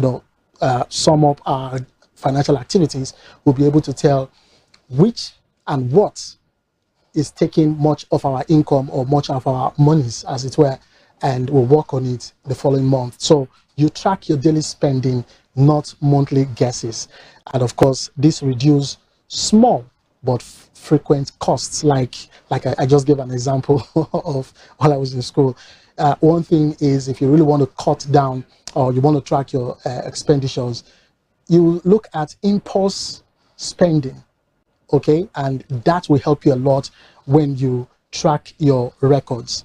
Snacks, impulse transport, I mean, where you're not supposed to go, that will not give you any positives. You just embark on a journey and just go. And when you come back, you'll be regretting why I did more. Now, another good advice I would give is cook more as a household, because we're looking at households now. Cook more. Buy in bulk with trusted neighbors. And of course, a small discipline saves thousands monthly. And when you discipline yourself financially, definitely, you will save a lot. So this is for the household. You control your cash leakage. The second thing for household is to protect income value. Protect your income. Protect the value of your income. Definitely, you want to convert part of your savings into non-Naira assets where possible. That is, if you have to, but we look at the possibility of you, like I said, cook more. Don't go to, it's not like I'm discouraging those restaurants from cooking and all that, but if you really want to save, you want to go cook more, you buy your stuff yourself. You want to buy food items like your gari, your rice, your oil. You want to buy them, you want to stock them at home. And of course, you want to avoid, some of these spending recklessly. And of course, avoid holding idle cash for long. There are some persons, like I talked about, impulse spending. There are some persons, cash at hand or cash in hand is like, so I have money like this, especially when the money is bulky in your pocket, when it's voluminous in your pocket, you think, especially when it's in the lower denomination, you think you have more money and you want to be spending. Before you know it, the money is gone. And that's the thing about, I talked about earlier on, the purchasing power of the Naira, very, very weak. So when you hold, for instance, cash of about 10,000 Naira, and if it's in one of the lowest denomination, you think you have enough money. But by the time you spend, by the time you buy 1-2 things, it's gone. So you want to avoid holding such idle cash for long, because it's not your friend. It will punish that cash in your hand. It will punish it by just disappearing into the thin air. All right, so let's also look at another advice I want to give is on multiple income streams. Very low risk. Don't take all of your hard-earned money, your salary, to go into that multiple streams. Like you can go for weekend or evening hustles, like we used to say. You can go for weekend hustles. You can go for evening hustles. I know of places somewhere in some places in Port Harcourt and in Lagos where you can do weekend hustles, especially where you are the civil servant. You work from Monday to Friday. So your Saturday, Sunday, you can go do your hustle, or even as a worker in the evening, if you work from, if you are a 9 to 5 worker, you know that by 6, 7, you can also go do your evening hustle. The evening hustle can be in you being a tutor to some kids at home. You can even do deliveries, and you can also go on the POS, being a POS operator. So skill-based side hustle, and of course, e-com beats random trading. Family pooling of skills and income. These are very, very important. So those are just one of my advice for you, the household. And of course, one income, like they used to say, is never enough. You can ask one of my colleagues here who is very, very good with money. I don't want to make mention of her name. I wish she was Igbo. I would have said, she's really, really in it, because Igbos, they are very, very good traders. That's on a lighter note. Anyway, so another advice I would give is to reduce transport pressure, you know, and like I talked earlier on, but this one is going to make you laugh a little, because I will advise, and I've seen guys do that even here in this town. They use bicycles for short distances where possible. I've seen guys who even go to work with bicycles. Okay, another advice I would give is that because of your income now, the household, the workers who have a fixed income, you can relocate closer to your workspace. All right, if rent and transport is you know, cheaper, kind of, so you can relocate closer to your workspace. Okay, let's go to small businesses and traders. Now, those advice I just dropped now are for households or for workers. Let's go for small businesses and traders. The first thing I would say is price smart, not emotional. Don't ever get emotional when it comes to pricing. Okay, so do always adjust prices gradually, not in panic. You know, anyway, I'll get to that point about talking about panic buying by the consumers or by the customers.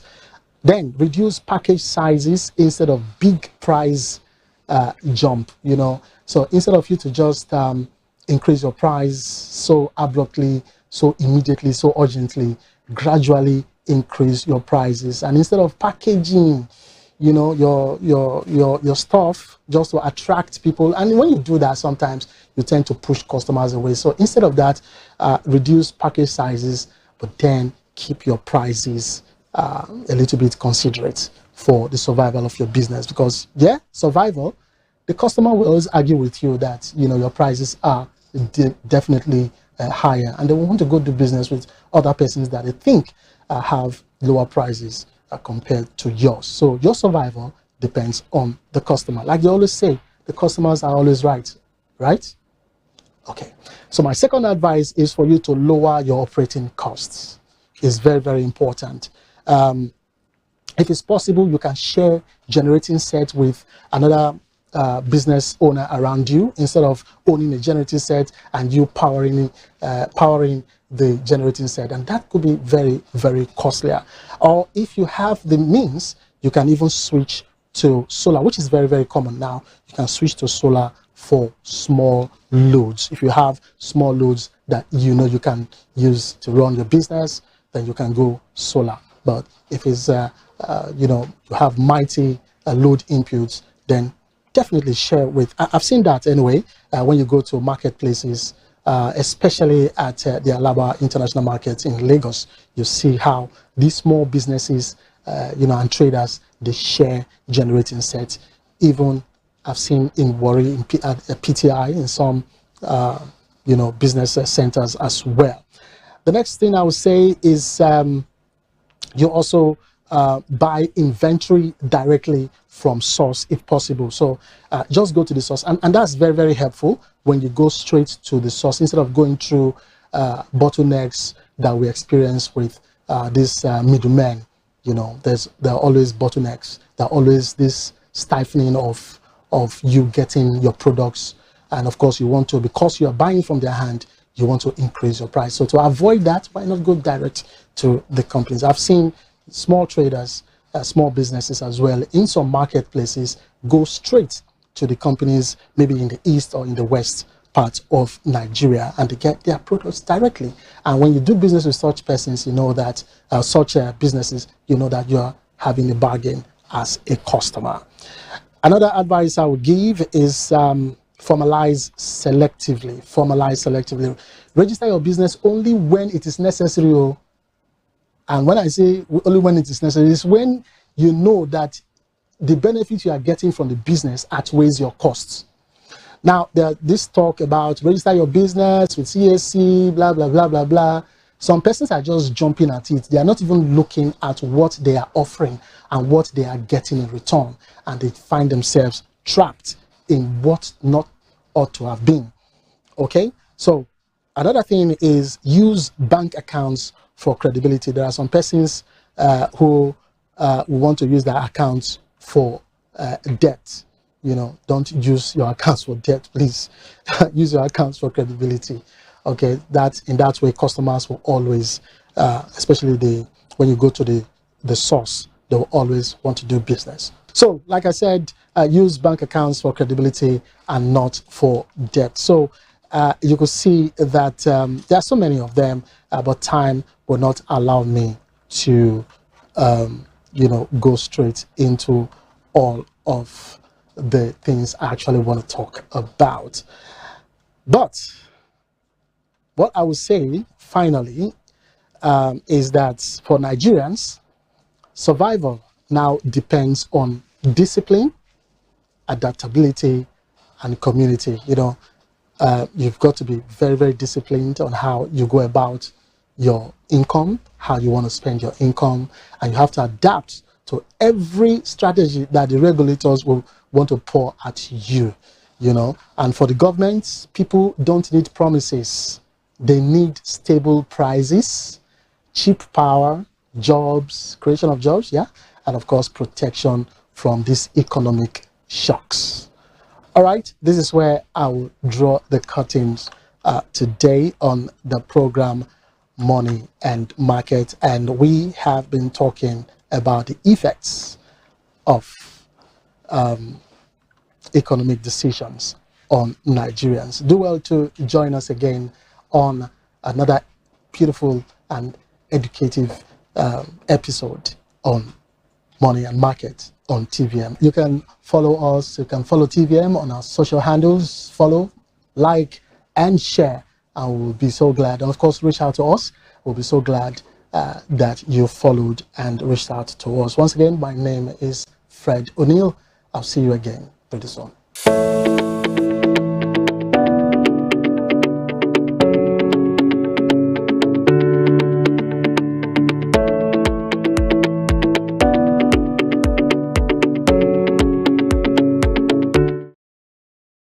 Is TVM. TVM delivers breaking stories, global headlines, and the moments that matter. From exciting sports action to exclusive local events, and voices with powerful documentaries and inspiring stories.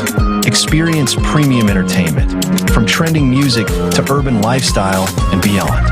Grow your spirit with life-changing messages and uplifting perspectives. Lead the way with bold conversations, fresh ideas, and thought-provoking shows. Wherever you are, whenever you want, watch TVM on all your devices. TVM, your world, your network. This is TVM. TVM delivers breaking stories, global headlines, and the moments that matter. From exciting sports action to exclusive local events, we keep you connected. Celebrate our culture, people, and voices with powerful documentaries and inspiring stories. Experience premium entertainment, from trending music to urban lifestyle and beyond. Grow your spirit with life-changing messages and uplifting perspectives. Lead the way with bold conversations, fresh ideas, and thought-provoking shows. wherever you are, whenever you want. Watch TVM on all your devices. TVM, your world, your network.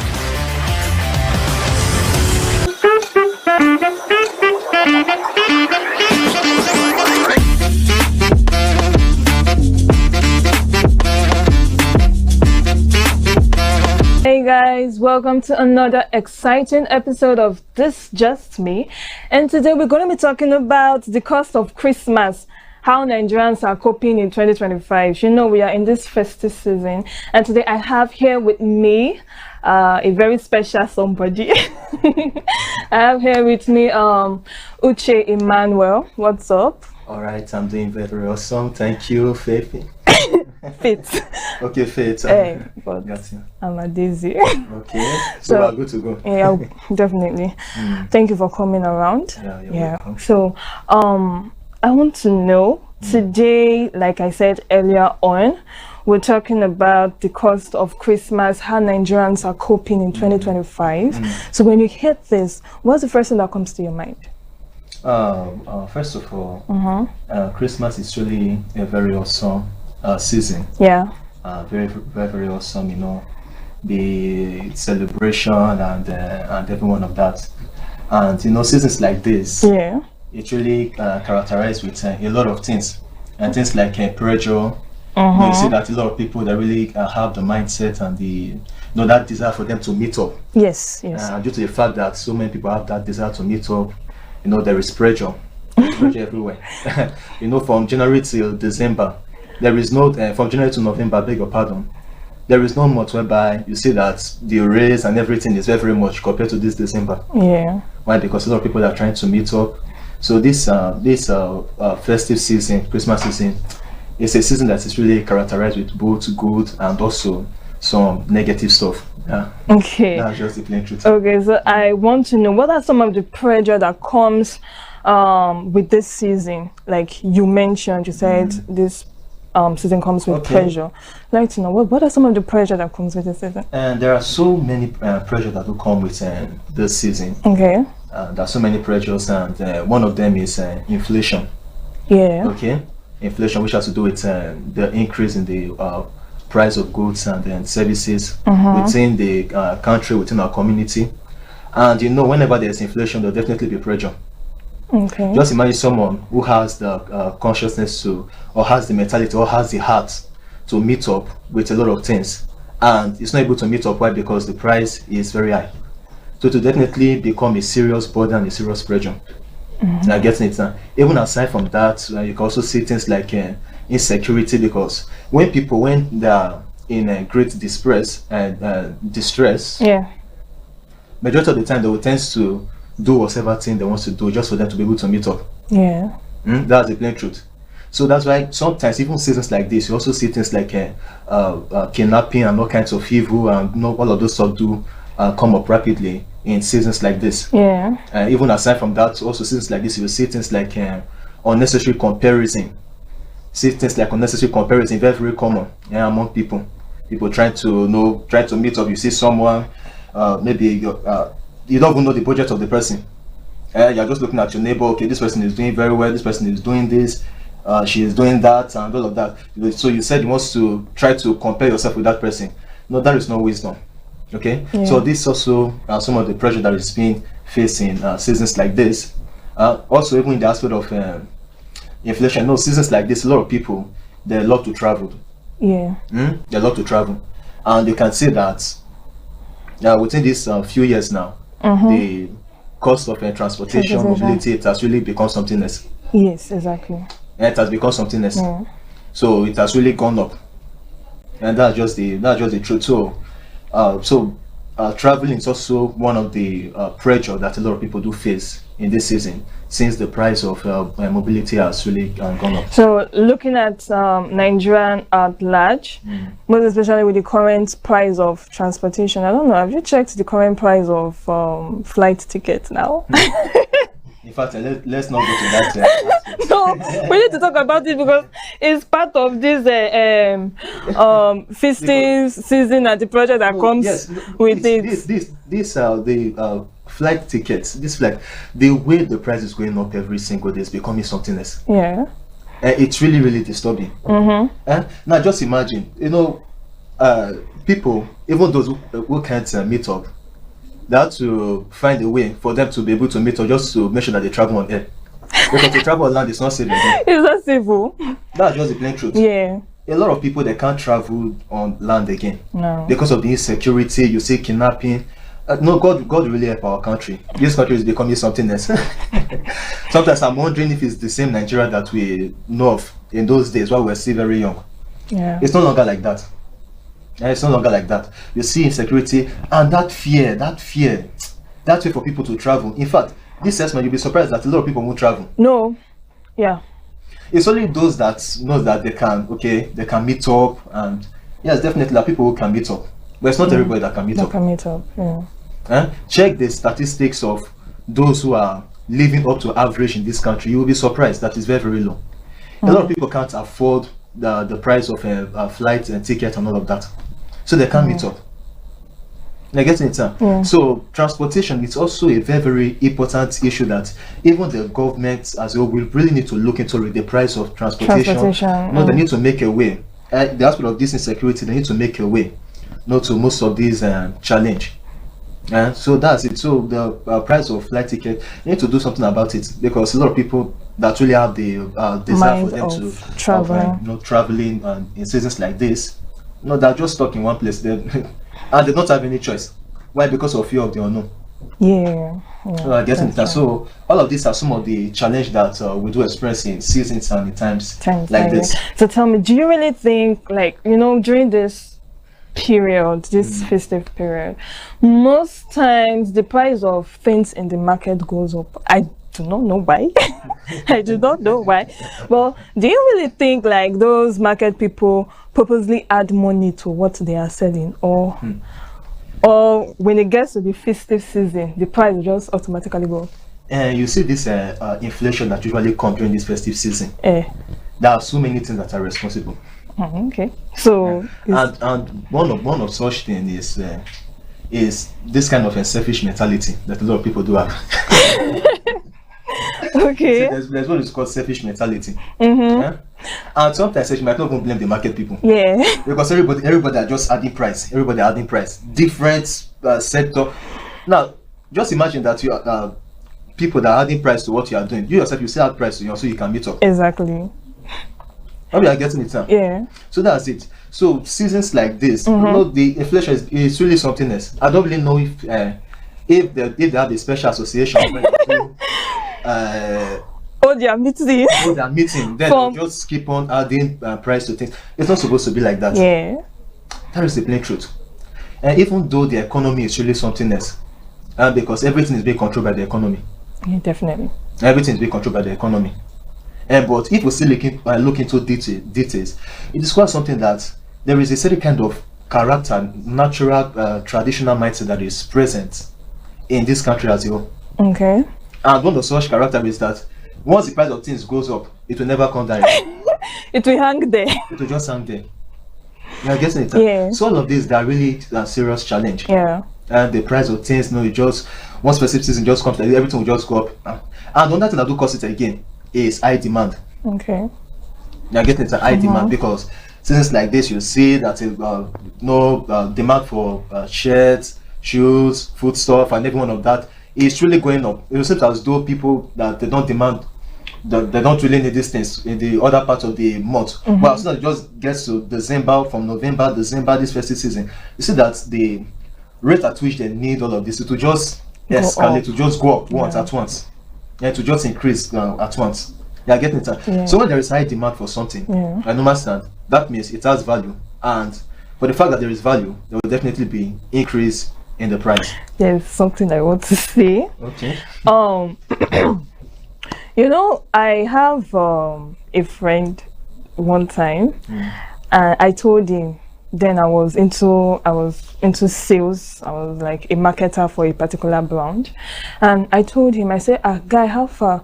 We are doing Black Friday. Why don't you come and use this as an opportunity to get this particular thing you want, because we are doing Black Friday. And said, Black Friday, na scam now. Like how? We are giving